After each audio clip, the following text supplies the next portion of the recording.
Ramdam na sa maraming barangay sa bansa ang bunga ng Hapag Project na inilunsad ng DILG noong nakaraang taon. Abay, maraming residente kasi ang nakakatipid ng pang-ulam dahil sa kanilang community garden. Yan ang ulat ni Kenneth Pasyente.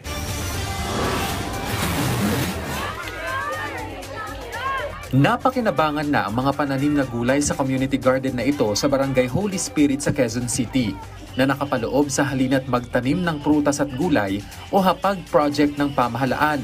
Kaya mula pechay, lettuce, repolyo at iba pa ay pwedeng anihin dito.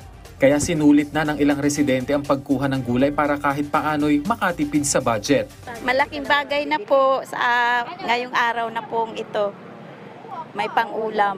Kahit paano, nakalibre ng mga gulay. Dahil pag bibili ka, mas mahal. Ayon sa pamunuan ng barangay, 3 beses nang namunga at napakinabangan ng mga pananim dito. Pero ano nga ba ang kanilang sikreto para sa mayabong na taniman? Ayon sa punong barangay, bukod sa palagi ang paglilinis at pagme-maintain sa hardin, tinutulungan din sila ng mga eksperto. Ang ating barangay, talaga nag-isip na kailangan mayroon agriculturist. At yung mga tao noon ay tinuturuan natin na kung sila ay magtatanim, bigyan natin sila ng pangtanim. At saka yung kasi dahil sa ating MRCF, mayroon rin tayong tinatawag organic fertilizer. Ang Hapag Project ay isang programa ng national government na naglalayong patatagin pa ang food security sa bansa na nabuo sa isang memorandum circular ng DILG noong nakaraang taon. Target din itong itaas ang kamalayan ng bawat barangay sa kahalagahan ng urban farming at matugunan ng hamon ng kagutuman sa bansa.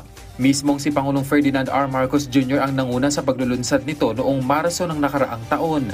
As this initiative consolidates the programs of these two agencies on urban agriculture, I am confident that we will further increase our capacity to take part in our goal to address poverty, ensure food security, and protect the environment even at the barangay level.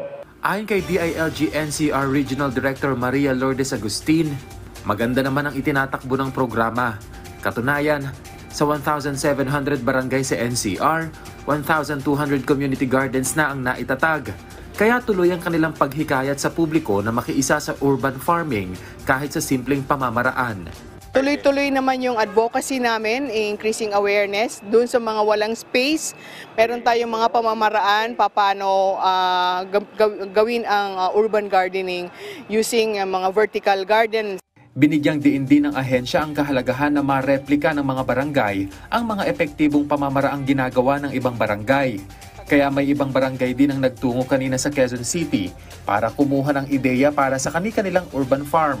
Na-adapt namin dito yung process nila kung paano, katulad nito kung paano yung mga setup po nila, malaking tulong po ito sa amin. Tuloy naman ang pakikipagtulungan ng DILG sa Agriculture Department para patatagin at palakasin pa ang Hapag Project. Kenneth Pasyente, para sa Pambansang TV sa Bagong Pilipinas.